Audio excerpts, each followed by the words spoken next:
madaxweynaha dowladda Hirshabeelle mudane Maxamed Cabdi Waare madaxweyne ku-xigeenka dowladda Galmudug gudoomiyaha baarlamaanka iyo ku-xigeenada Galmudug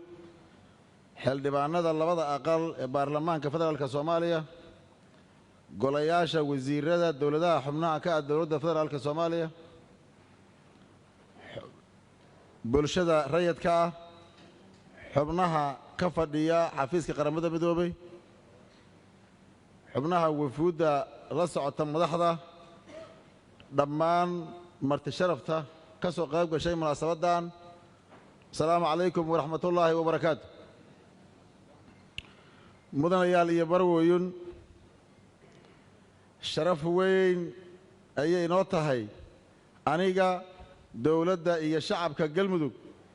in aad nagu sharafteen martigelinta shirweynaha ka geli doona kaalin muhiim ah taariikhda dib u dhiska dowladnimada Soomaaliya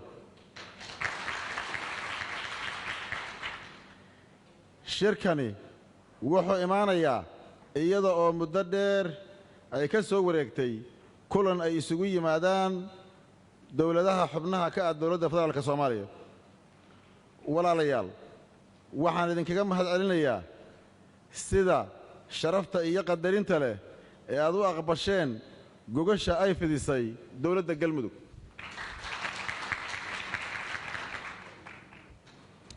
waxaan sidoo kale idinkaga mahadcelinayaa safarka dheer ee aad u soo gasheen idinka iyo wafuudda sharafta leh ee aad hogaaminaysaan ka soo qaybgalka shirkan ama gogashan inkasta oo aad ka soo fogaateen xafiisyadiinnii iyo howlmaalmeedkiinnii haddana waxaad u timaadeen gogasha Galmudug in ay tahay qayb ka mid ah gudashada waajibaadka wadareed ee naga saaran dhismaha nabadda horumarinta dib u heshiisiinta xoojinta midnimada iyo iskaashiga qarannimada dowladnimada Soomaaliyeed walaalayaal bishaan oo aan galnay qaybta dambe ee sanadka 2020 ma jiro ajende qaran oo ka mudnaan badan in is-afgarad laga gaaro doorasho heer federaal taas oo waqti kooban ay ka harsan tahay muddo xaleedka hay'adaha dastuuriga ah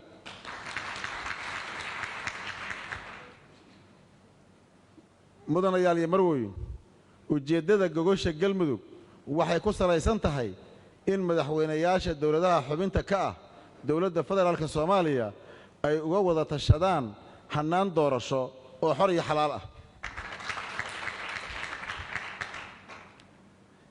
taas macnaheedu ma ahan in ay taladu innaga inagu kooban tahay sidaa darteed mudanayaal iyo marwooyin Galmudug waxay u aragtaa in iskaashiga dhex mara dowladaha xubnaha ka ah dowladda federaalka ay tahay mid dastuuri ah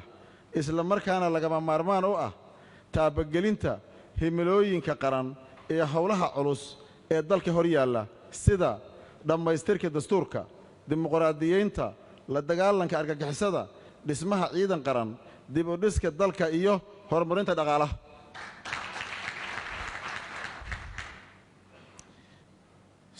si loo xoojiyo himilooyinka lama huraanka u ah dhammaanteen in lala imaado tanasul is-oggolaasho talo wadaag sababtoo ah ma jiro dhinac keligii sida ugu habboon u meel marin kara waajibaadka iyo howlaha culus ee dalka hor yaalla mudanayaal iyo marwooyin dalkeennu wuxuu soo maray geedi socod dib u heshiisiineed oo dheer markii ugu horraysay wuxuu midho dhalay sannadkii 2000 kadib markii magaalada Carte ee Jamhuuriyadda Jabuuti walaalaha nahay lagu unkay dowlad Soomaaliyeed xilliyo iyo xaalado kala duwan ayaa la soo maray laakiin waxay dhammaantood ka midaysnaayeen horumar laga sameeyey dhinaca dhismaha dowladnimada iyo dib u heshiisiinta federaaliyiinta dalka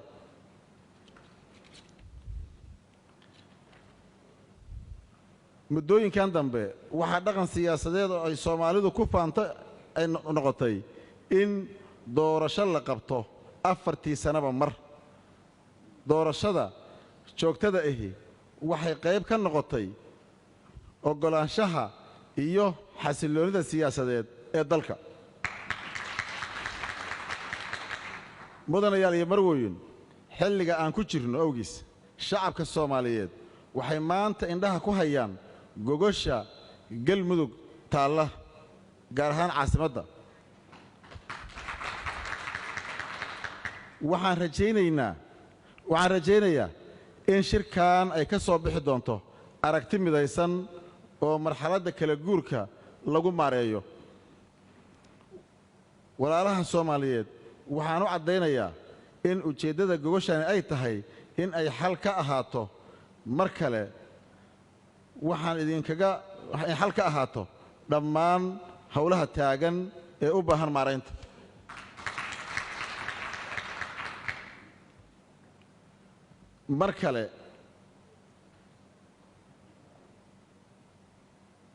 mar kale waxaan idinkaga mahadcelinayaa ka soo qaybgalka shirkan gogoshan muhiimka ah oo runtii aan dhihi karno waa gogol taariikhi ah waxaan si gaar ah ugu mahadcelinayaa dawladda galmudug siyaasiyiinta hogaamiyaasha dhaqanka iyo qaybaha kala duwan ee bulshaweynta galmudug gaar ahaan dadweynaha caasimadda galmudug oo si buuxda isu garab taagay gogoshan wada tashiga mustaqbalka Soomaaliya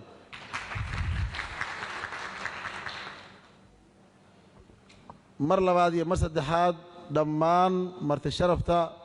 waa u mahadcelinayaa anigoo ku hadlaya magacayga magaca dawladda galmudug iyo magaca shacab weynaha galmudug waxaan leeyahay mudanayaal iyo marwooyin soo dhawaada ku soo dhawaada deegaankiina iyo dalkiina ku soo dhawaada taladiini oo maantay meel habboon joogta lagana gaari karo si wada jir ah is afgarad iyo heshiis loo aayo. Assalaamu calaykum waraxmatullaahi wabarakaatuh.